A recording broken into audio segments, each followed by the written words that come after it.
Hai, Assalamualaikum dan selamat pagi kepada anda di luar sana. Anda sedang menonton segmen Realiti Rakyat dalam Awani Pagi bersama saya Gigi Ahmad dan juga Hafizi Rosli. Baiklah, ketika fasa pemulihan ini ramai dilihat ambil kesempatan untuk pergi bercuti bersama keluarga, terutama mengembara di tempat-tempat menarik di dalam negara, dan ketika ini juga dilihat industri pelancongan domestik mula meningkat serta mendapat permintaan yang tinggi dalam kalangan rakyat Malaysia. Dan kita ingin melihat bagaimana industri ini boleh menggunakan saat ini untuk membaik pulih dan juga menjana semula pendapatan yang hilang ketika PKP 3 ke 4 bulan yang lalu. Dan kita akan membicarakannya dalam segmen Realiti Rakyat di Awani Pagi hari ini. Oleh itu, Realiti Rakyat bermula sekarang.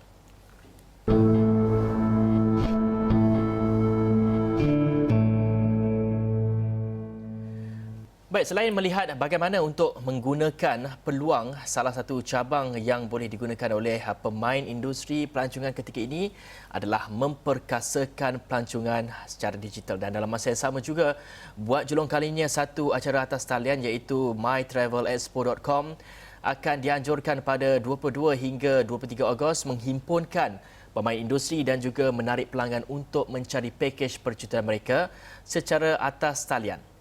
Tetapi sejauh mana pemain industri memahami dan memahirkan diri dalam cabang digital ini, kita bersama dengan dua tetamu di studio, Naib Presiden Majlis Pelancongan Malaysia Dato' Azli Halim dan juga Jason Lim, Pemangku Presiden Persatuan E-Keusahawanan Maju. Terima kasih Dato' Azli dan juga Jason kerana sudi bersama dengan Realiti Rakyat pada hari ini. Kita nak teruskan dengan soalan kepada Dato' Azli.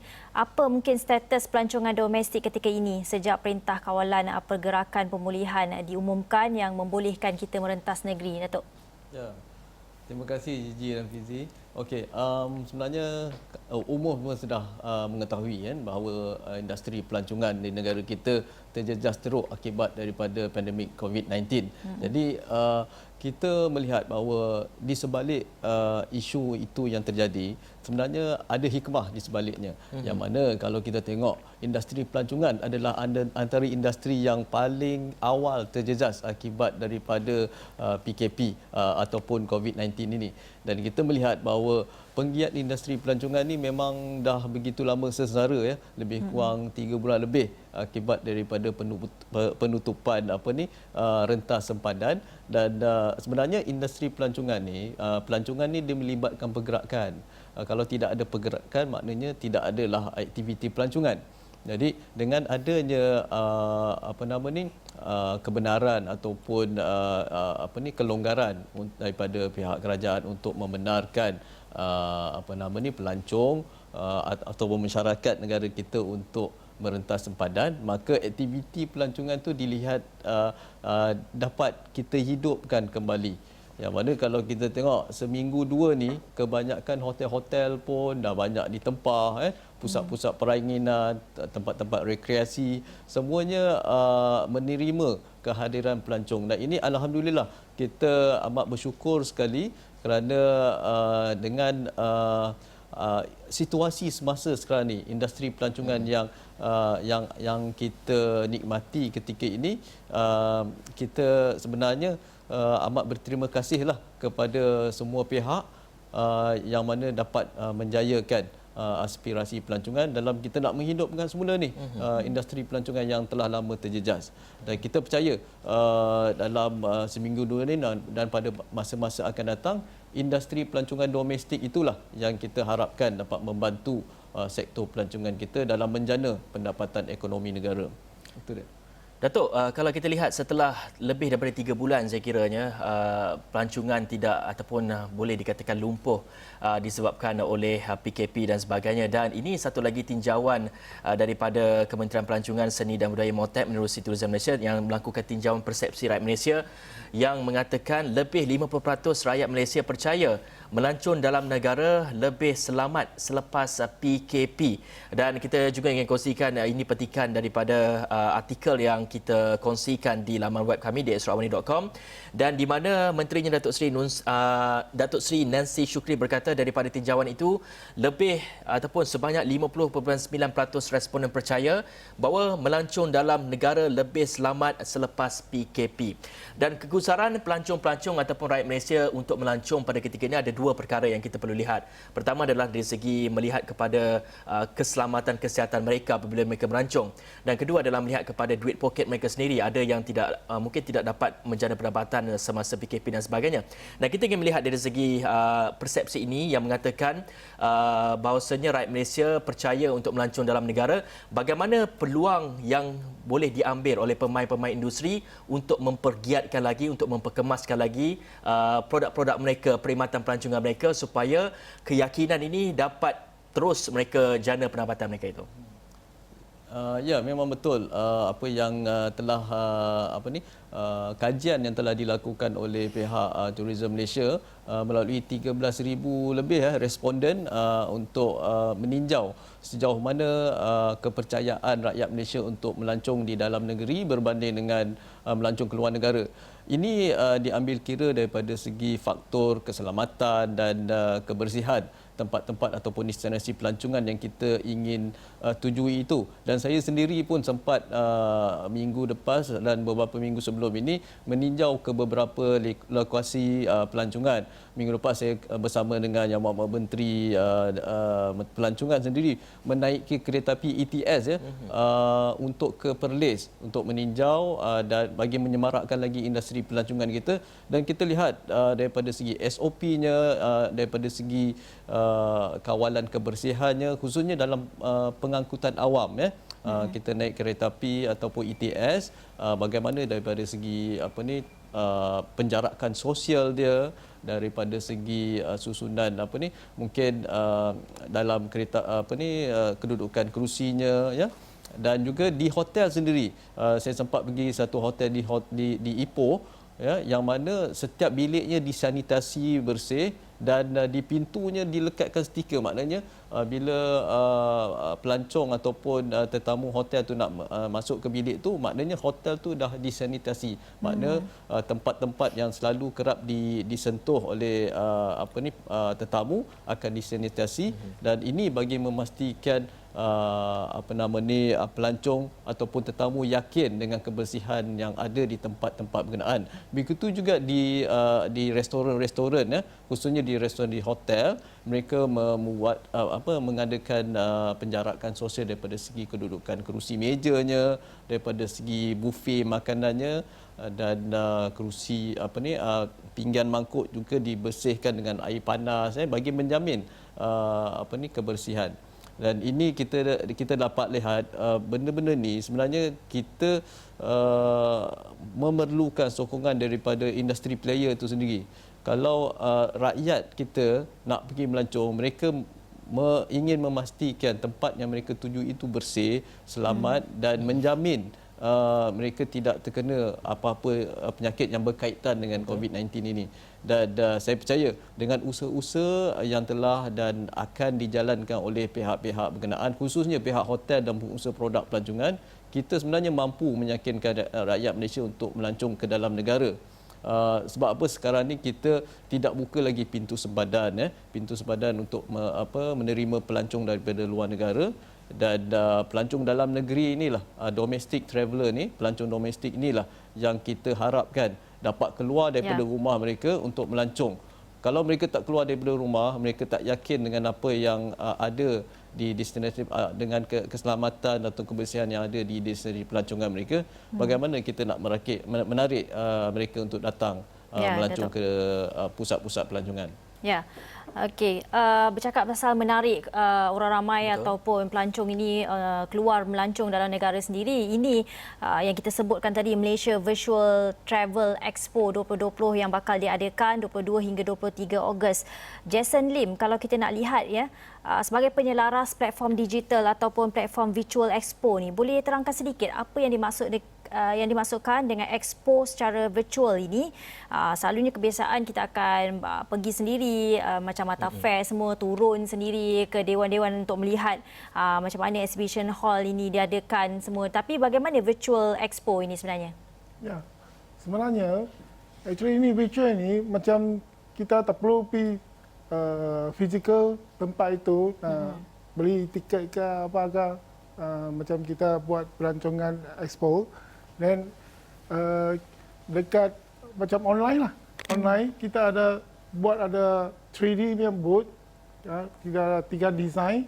So bila kira pelanggan dia masuk dalam Facebook website, dia boleh nampak ini, okey. Dan semua peserta exhibitor dia akan berada di sana standby. You boleh interact, pelanggan boleh interact dengan itu exhibitor.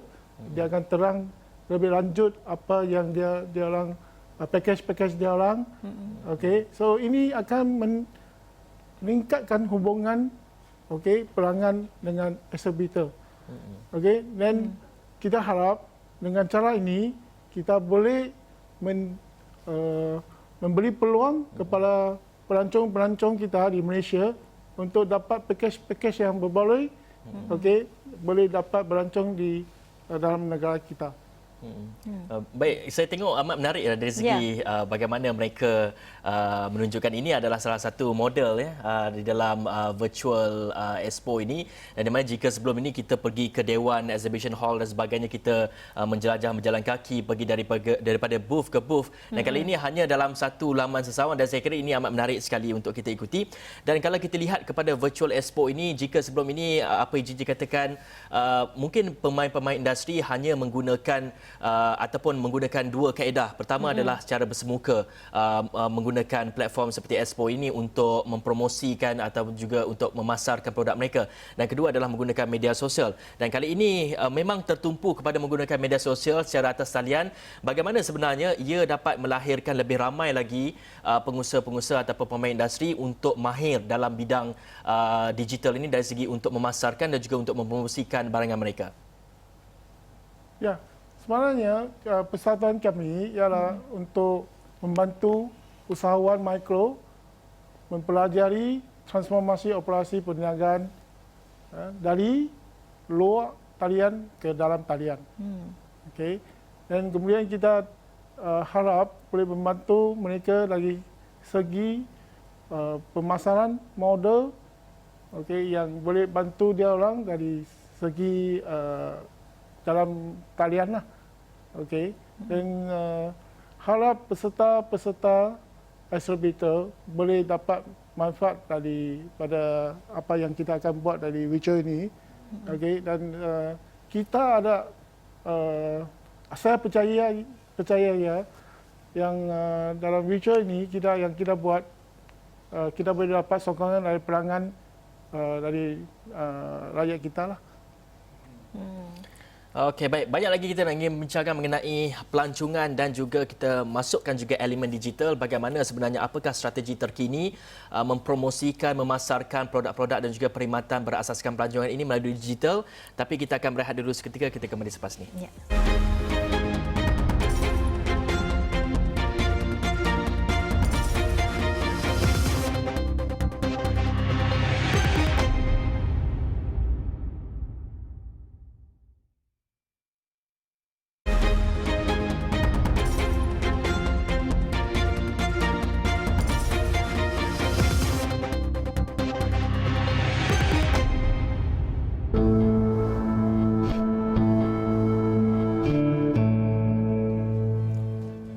Masih lagi membincangkan mengenai pelancongan dan digital, apa strategi yang digunakan oleh mereka pada ketika ini, dan bersama kami di studio adalah Datuk Azli Halim, Naib Presiden Majlis Pelancongan Malaysia, dan juga Jason Lim, pemangku Presiden Persatuan E-Keusahanan Maju, berada di studio pada ketika ini untuk meneruskan perbincangan kita. Dan soalan saya ditujukan kepada Datuk Azli terlebih dahulu. Datuk, kalau kita lihat kepada kenyataan daripada Kementerian Monetar sendiri yang mengatakan sektor pelancongan mengalami kerugian lebih daripada 45 bilion ringgit dan sebagainya apabila PKP ini dilaksanakan, dan juga susulan daripada COVID-19, pintu sepadan negara pun ditutup. Jadi bagaimana agaknya sebenarnya pada ketika ini hotel-hotel sebagai contohnya memulakan operasi mereka semula, dan juga produk-produk pelancongan ataupun pengendali industri pelancongan ini sendiri dapat menghidupkan kembali aktiviti mereka. Bagaimana agaknya keadaan mungkin dapat dihuraikan sendiri? Ya, memang betul. Itulah realiti yang berlaku sekarang ni, yang mana industri pelancongan kita memang teruk terjejas. Ini statistik yang baru yang saya dapat daripada Tourism Malaysia, yang mana pada suku tahun pertama 2020 ni kita menerima 4.23 juta international tourist, pelancong antarabangsa. Yang ini menunjukkan sedikit penurunan sebanyak 36.8% jika dibandingkan dengan tahun lalu. Ini saja sudah meletakkan satu indikator bahawa industri pelancongan kita terjejas pada suku tahun pertama. Yang mana kita mahu atau tidak mahu, kita terpaksa berhadapan dengan jumlah kehadiran yang kurang daripada apa yang kita dapat pada tahun lepas. Dan sebenarnya pada tahun ini kita merancang untuk menganjurkan Tahun Melawat Malaysia 2020, Visit Malaysia 2020 dengan sasaran pelancong sebanyak 30 juta orang pelancong dengan jumlah pendapatan sebanyak 100 bilion ringgit. Dan bila berlakunya krisis ataupun isu pandemik seperti COVID-19 ini, ia secara tidak langsung memang menjejaskan industri pelancongan negara. Dan kita lihat daripada statistik yang saya cakapkan tadi dan juga apa yang berlaku selama 3 ke 4 bulan sebelum ini telah memberikan satu tamparan hebat kepada industri pelancongan kita. Kita sebagai industri player, penggiat industri pelancongan, apa yang kita terima sekarang ni adalah satu yang di luar daripada jangkaan kita. Kita tak pernah bayangkan sebelum ni bahawa ini akan berlaku. Memang benar sebelum ni kita pernah berhadapan dengan berbagai-bagai krisis wabak penyakit seperti SARS dan sebagainya. Tetapi isu dia sebelum ini kita tidak mengenakan sekatan perjalanan ataupun sempadan. Sempadan kita tidak ditutup, dan ini sebenarnya tidak menjejaskan sebagaimana apa yang berlaku pada kali ini. Saya melihat bahawa senario dia sekarang ni kita kena mencari satu inisiatif baru, satu usaha baru bagaimana kita nak membina semua membina semula industri pelancongan, yang mana dengan adanya usaha ataupun inisiatif ini kita setidak-tidaknya dapat membantu penggiat industri pelancongan, pengusaha industri pelancongan untuk terus sustain, untuk terus mampu bertahan dalam industri pelancongan. Dan inilah apa yang kita lakukan, berbagai-bagai inisiatif, dan antaranya kita akan bekerjasama dengan pihak Quinton Group untuk menganjurkan program Malaysia Virtual Travel Expo, yang mana kita berharap dengan apa yang kita usahakan ini, setidak-tidaknya kita dapat membantu industri pelancongan kita untuk terus bertahan dengan berbagai-bagai insentif. Kita percaya bahawa pihak kerajaan sendiri pun melalui berbagai insentif yang telah diumumkan oleh kerajaan, itu sebenarnya pun membantu. Tapi kita di peringkat industri sendiri, apa yang kita boleh sumbangkan pula kepada industri kita. Ya.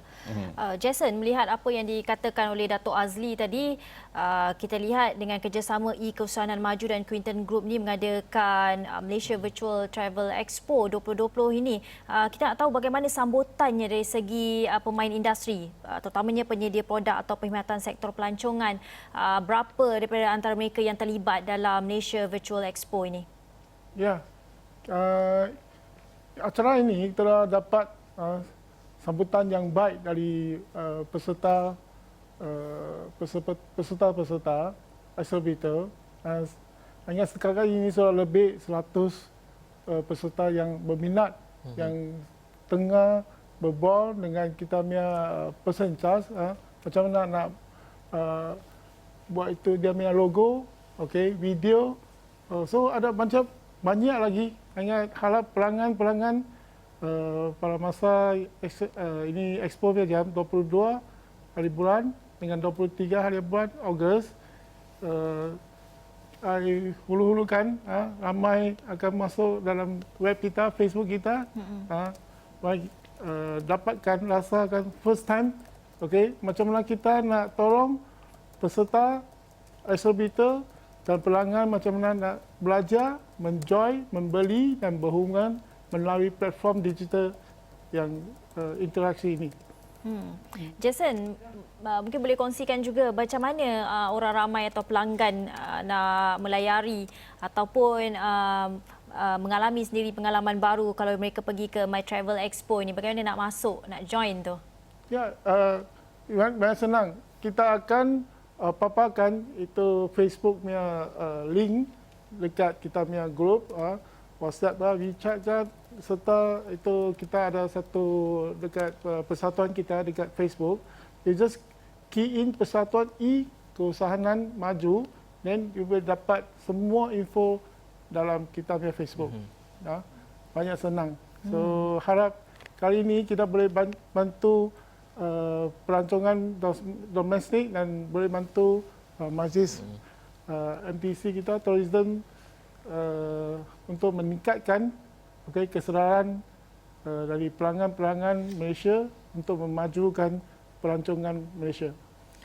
Baik Jason, kita tahu untuk menarik orang ramai untuk pergi ke sesebuah laman sawang ni perlulah ada daya penariknya ataupun mungkin ada strategi untuk pancing mereka untuk datang ke laman sawang itu. Dan bagi virtual expo ini sendiri, bagaimana agaknya? Mungkin ada strategi memberikan promosi yang mungkin berapa persen dari segi les dan sebagainya. Mungkin dapat dihuraikan sedikit. Ya, ada. Memang kita bekerjasama dengan Quinton Group. Quinton Group akan bagi certain percentage discount untuk dia punya member. Dan kita pun ada cabutan itu lucky draw, dan lagi peserta exhibitor dia orang pun ada bagi certain itu discount. Saya percayalah. Kali ini memang berbaloi. So harap semua pelanggan akan masuk dalam web kita, tengok apa pakej-pakej pelancongan Malaysia domestik yang boleh kita share sama dengan dia orang, dan harap semua orang akan bercuti the next half year dekat di dalam Malaysia domestik pelancongan. Baik Jason, sedikit boleh kongsikan kalau Jason sebut mengenai diskaun tu, agak-agaknya boleh mencecah berapa peratus diskaun yang akan ditawarkan, dan juga hadiah yang menarik, bagaimana hadiahnya tu? Hadiah yang kita diskaun yang kita dapat untuk member kita boleh sampai 50%. Ini memang banyak untuk kebaikan kita punya member, Quinton Group member. Dan kalau yang belum jadi kita member, sila tanya to Quinton Group macam mana nak jadi member. Ya, okey. Sebenarnya sangat menarik bila kita katakan mengenai Malaysia Travel Virtual Expo ni. Tapi Datuk, kalau kita lihat pemain industri menggunakan platform social media untuk mempromosikan barangan atau perkhidmatan mereka masing-masing. Tetapi persoalannya, kalau kita cakap pasal digital ni, cukupkah hanya social media atau mereka perlu mahirkan diri dengan penyediaan website dan perniagaan tanpa tunai dan sebagainya? Sebenarnya apa sebenarnya pemain industri perlu tahu bila kita sebut sebagai pelancongan dan digital ni? Memang kalau sebelum ni kita ikut realiti dulu sebelum COVID-19 ni, dunia digital ni mungkin masih baru, tapi selepas terjadinya ada hikmah ni juga COVID-19 ni, kita belajar macam mana kita nak beli barang secara online, kita nak booking package secara online, dan apa yang paling penting sekarang ni adalah bagaimana kita nak melakukan satu program yang kreatif dalam kita nak menarik pembeli ataupun penggiat industri pelancongan kita ni untuk mencuburi dalam bidang pendigitalan pelancongan ni.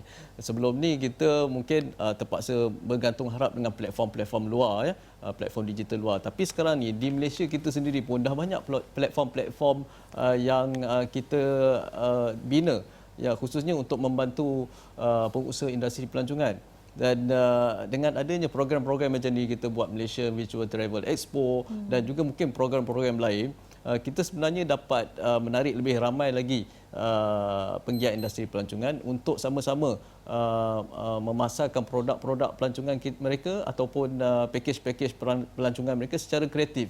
Kita perlukan kreativiti ya dalam nak menarik lebih ramai pembeli atau pelanggan kita. Sebab apa dekat luar sana persaingan dia cukup besar kan. Kita kalau boleh dengan adanya program macam ni kita dapat membantu industri domestik kita dulu, pelancongan domestik kita dulu untuk kita sama-sama menjayakan.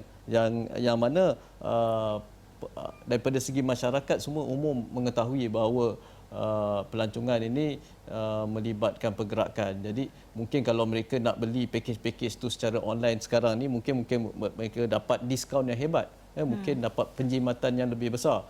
Sebab apa sekarang ni pihak hotel, pihak pengusaha produk pelancongan menawarkan berbagai-bagai pakej promosi. Kalau kita beli sekarang, kita tak travel sekarang pun tak apa. Kita mungkin boleh ada dia punya expiry date sampai tahun depan. Mungkin ada setengah hotel tu bagi sampai tahun 2021 kan.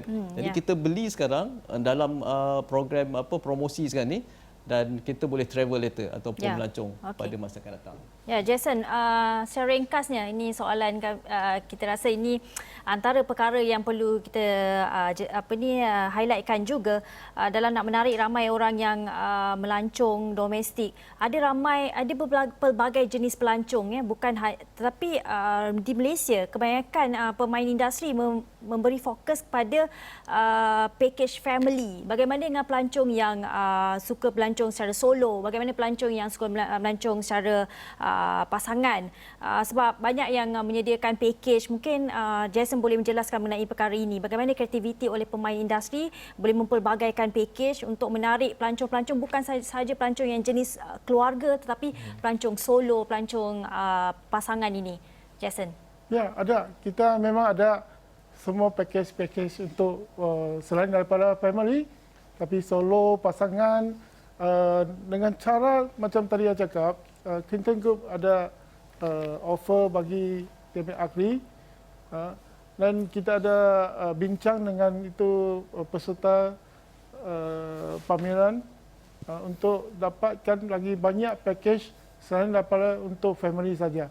Sebab kita tahu ada banyak orang yang bekerja, lepas itu dia nak pergi melancong dengan kawan, grup pun ada. Dan lepas itu sendiri kalau dia nak pergi like a backpack, macam I dapat tahu Clinton Group ada satu hotel dekat Pulau Pinang, dia capsule type. Dia untuk tujuan untuk bagi yang backpack itu, backpack yang pelancong yang solo itu, dan itu modernnya capsule type hotel.